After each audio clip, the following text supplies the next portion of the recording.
डमरू की ध्वनि गूंज रही, गूंजे हर दिशा में नाम। महाकाल के भक्त हैं हम, करते सदा जय जयकार। हर हर महादेव। आप सभी पर महादेव की कृपा सदैव बनी रहे।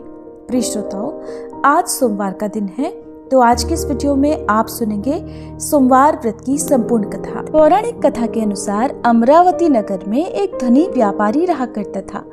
दूर दूर तक उसका व्यापार फैला हुआ था। नगर में उस व्यापारी का सभी लोग बहुत मान सम्मान करते थे। इतना सब कुछ होने पर भी वह व्यापारी मन से बहुत दुखी था, क्योंकि उस व्यापारी का कोई पुत्र जो नहीं था। दिन रात उसे बस एक ही चिंता सताती रहती थी कि उसकी मृत्यु के बाद उसके इतने बड़े व्यापार और धन संपत्ति को कौन संभालेगा। पुत्र प्राप्ति की इच्छा से वह व्यापारी हर सोमवार भगवान शिव की व्रत और पूजा किया करता था। सायंकाल को वह व्यापारी शिव मंदिर में जाकर भगवान शिव के सामने घी का दीपक भी जलाता था। उस व्यापारी की भक्ति देखकर एक दिन देवी पार्वती ने भगवान शिव से कहा, हे प्रभु, ये व्यापारी आपका सच्चा भक्त है। कितने दिनों से ये सोमवार का व्रत और पूजा नियमित कर रहा है। भगवान, आप इस व्यापारी की मनोकामना अवश्य पूर्ण करें। तब भगवान शिव ने मुस्कुराते हुए कहा, हे पार्वती, इस संसार में सबको उसके कर्म के अनुसार फल की प्राप्ति होती है। प्राणी जैसा कर्म करते हैं उन्हें वैसा ही फल मिलता है। इसके बाद भी देवी पार्वती नहीं मानी। उन्होंने बार बार आग्रह करते हुए कहा, हे महादेव, हे प्रभु, आपको इस व्यापारी की इच्छा पूरी करनी ही पड़ेगी। ये आपका अनन्य भक्त है। हर सोमवार आपका विधिवत व्रत रखता है और पूजा अर्चना के बाद आपको भोग लगाकर एक समय ही भोजन भी ग्रहण करता है। आपको इसे पुत्र प्राप्ति का वरदान तो देना ही होगा प्रभु।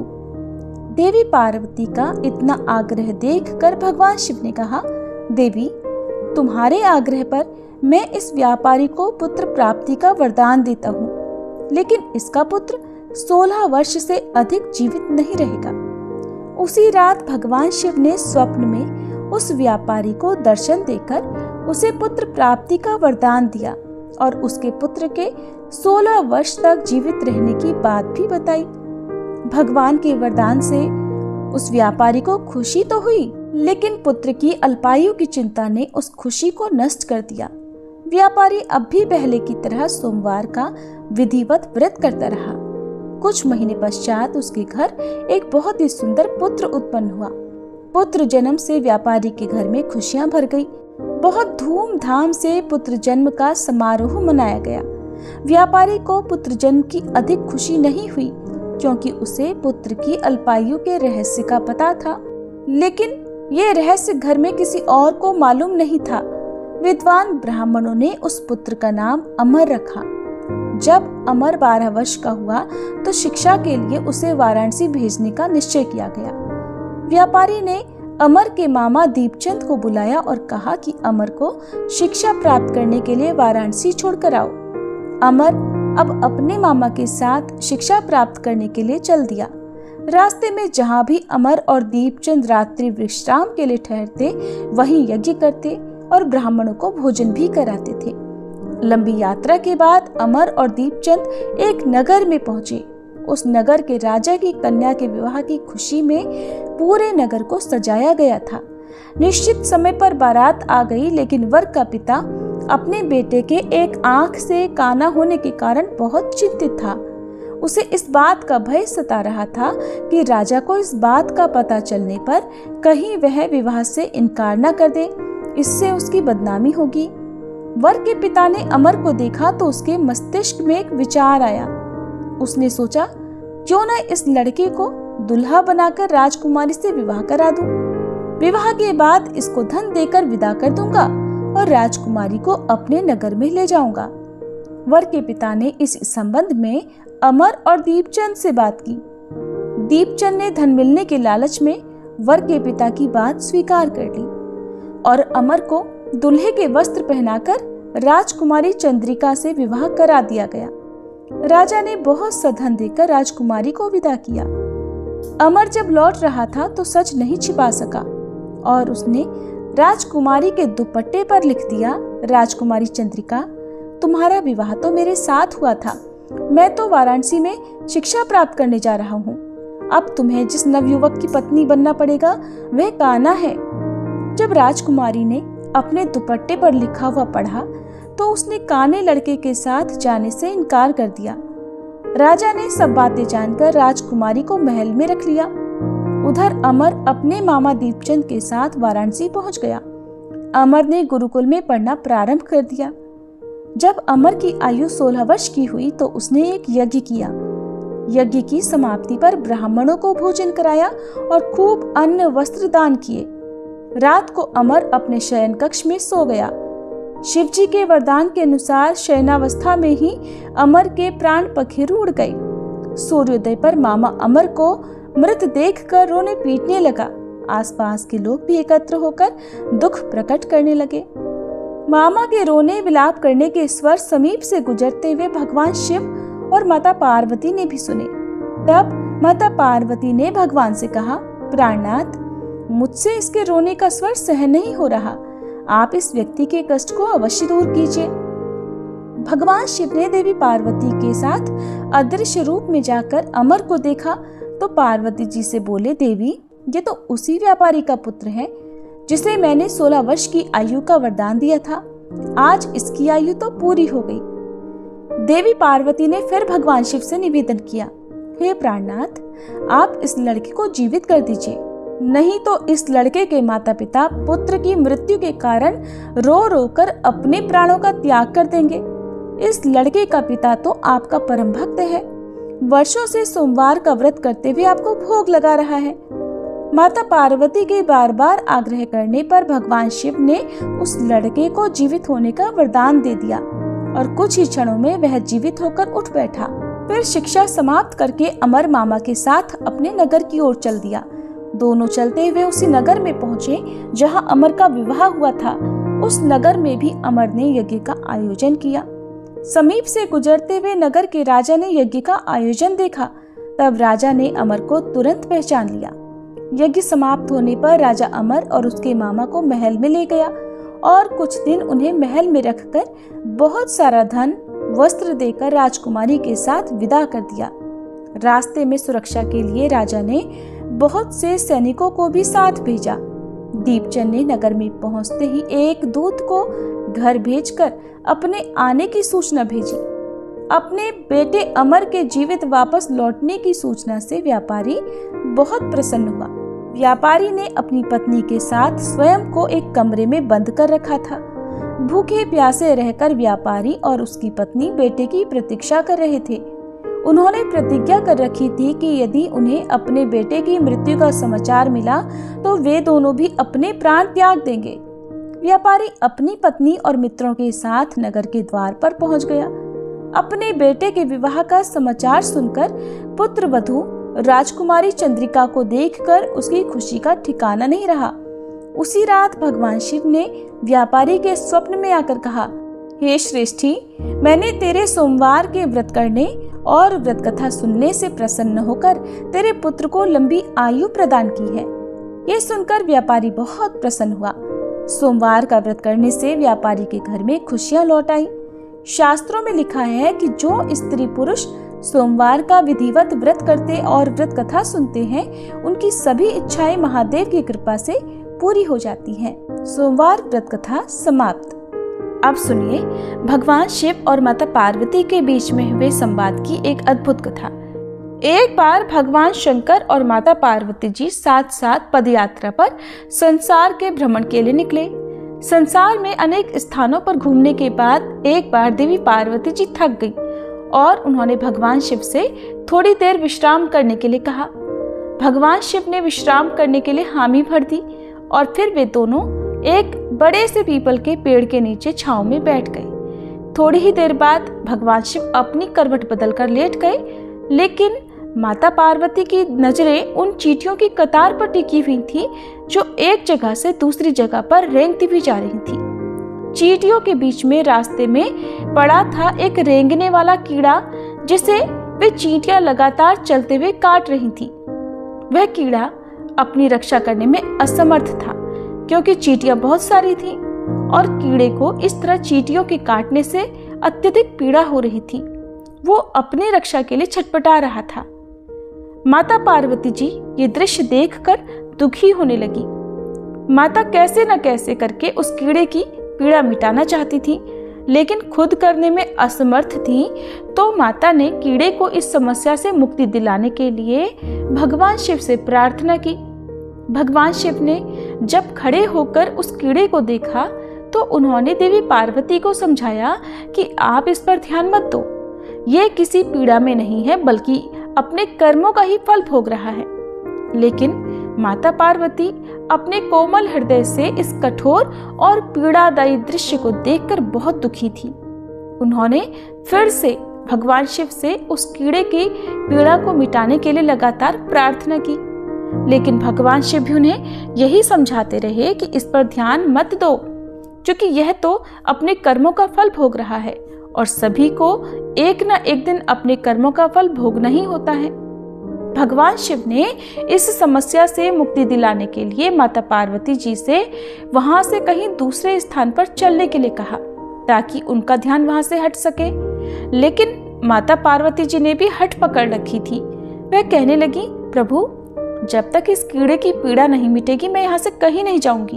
अब भगवान शिव को देवी पार्वती जी की हट के आगे मजबूर होकर उस कीड़े की पीड़ा मिटानी पड़ी।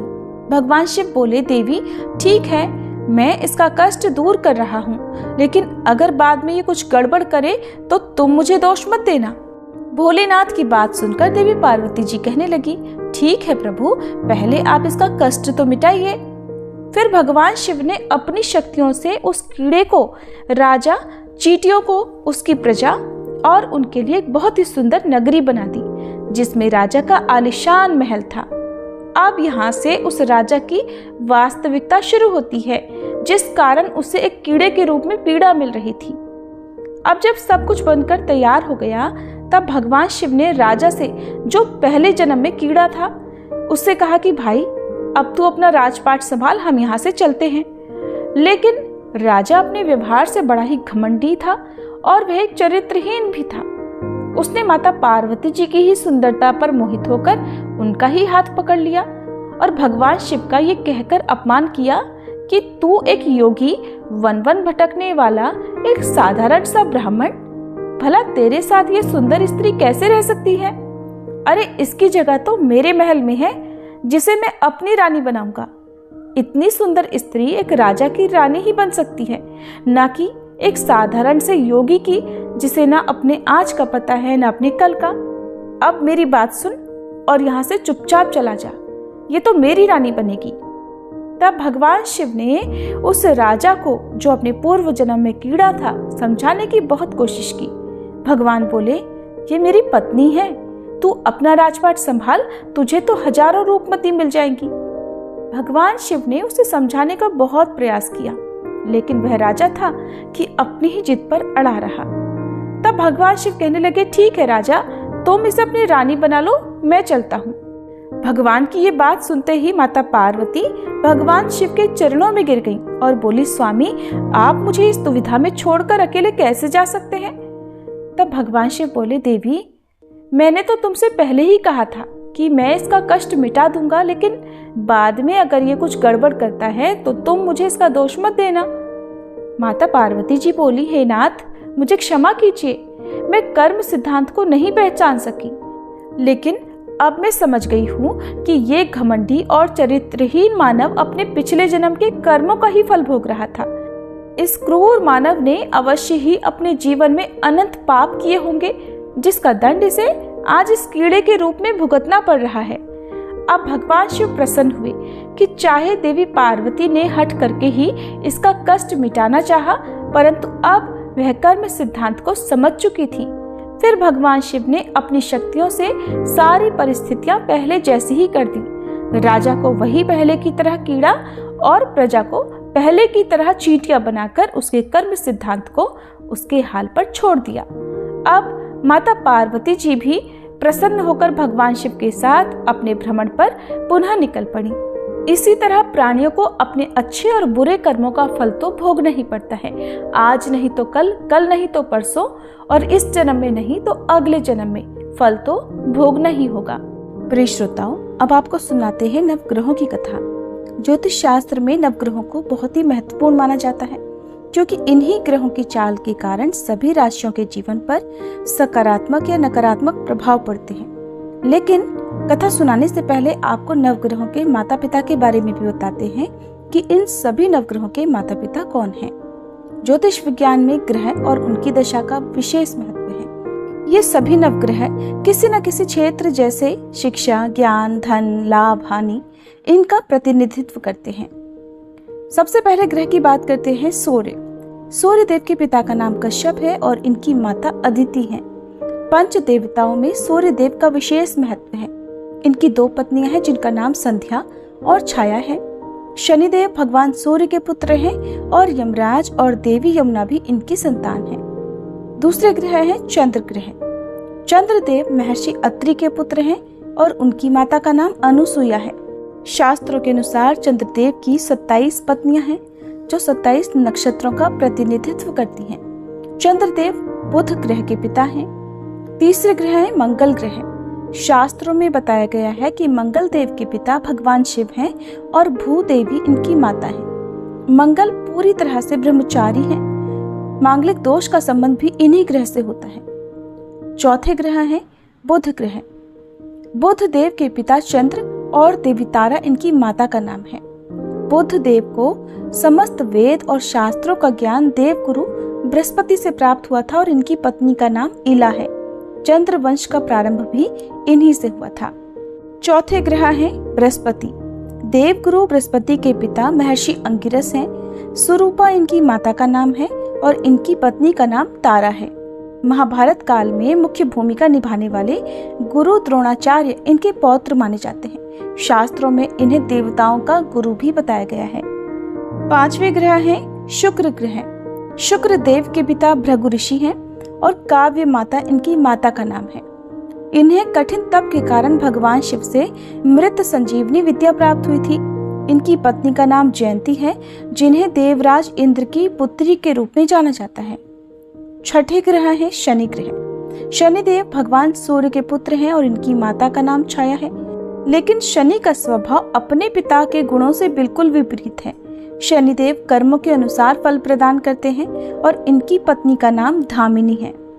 सातवें ग्रह हैं सातवें आठवें ग्रह के रूप में राहु और केतु को जाना जाता है, जो कि समुद्र मंथन के समय तक अमृत पान करने से पहले तक स्वर भानु था, जिसके पिता का नाम विप्रचित्त है और माता का नाम सिंहिका है। राहु की 2 पत्नियां हैं जिनका नाम नागवल्ली और नागकणी है। इनका वाहन काले अश्वों वाला रथ है। वहीं स्वर भानु दैत्य के धड़ से केतु उत्पन्न हुए थे जिनका वाहन चील है। ये तो था सभी नवग्रहों का परिचय। अब सुनिए नवग्रहों की कहानी। एक बार की बात है, किसी गांव में एक भाई बहन रहते थे। बहन का विवाह हो चुका था, तो एक दिन भाई अपनी बहन से मिलने के लिए उसकी ससुराल जा रहा था। रास्ते में भाई को एक सांप मिला और कहने लगा, मैं तुझे डसूंगा। भाई बोला, हे नाग देवता, मैंने ऐसा कौन सा अपराध किया है जो आप मुझे डसोगे? मैं तो अपने माँ बाप का एक ही पुत्र हूँ, बहन का एक ही भाई हूँ। मेरी पत्नी और मेरे बच्चे घर पर मेरा इंतजार कर रहे हैं। आप मुझे क्यों डसना चाहते हो? तब वह सांप बोला, तुम्हारे 9 ग्रहों की दशा लगी है, इसलिए मैं तुम्हें डस लूंगा। जब सांप किसी भी तरह राजी नहीं हुआ तो वह बोला कि ठीक है, मैं अपनी बहन के घर उससे मिलने जा रहा हूँ। जब मैं वापस आऊंगा तब तुम मुझे डस लेना। सांप बोला, क्या पता तुम वापस आते समय इस रास्ते से आओ या ना आओ, मैं तो तुम्हें अभी डसूंगा। तब वह लड़का बोला कि ठीक है, तुम ऐसा करो, मेरे इस थैले में बैठ जाओ। जब मैं अपनी बहन से मिलकर वापस आऊंगा तब तुम मुझे डस लेना। सांप ने उसकी बात मान ली और थैले में बैठ गया। लड़के ने ऊपर से बेलपत्र ढक दिए ताकि वह किसी को दिखाई ना दे और फिर अपनी बहन के घर पहुंच गया। बहन उस समय 9 ग्रहों की कहानी कह रही थी। उसने भाई को आया हुआ देखकर भाई से कहा कि भाई तुम बैठो, मैं पहले 9 ग्रहों की कहानी कह लूं। तुम बैठो और मेरी कहानी भी सुनो। बहन ने कहानी कही, भाई ने कहानी सुनी। जीवों की, जानवर की, हाथी की, घोड़े की, कुत्ते की, बिल्ली की, भाई की, बहन की, घर के धनी की, बेटी जवाई की, देवरानी जिठानी की, सास ससुर की, संग की, सहेली की, सबके ग्रह शांत हो जाएं। घर चले 8 पग, आदमी चले 4 पग, सांप बिच्छू भंवरे सब आग में जले।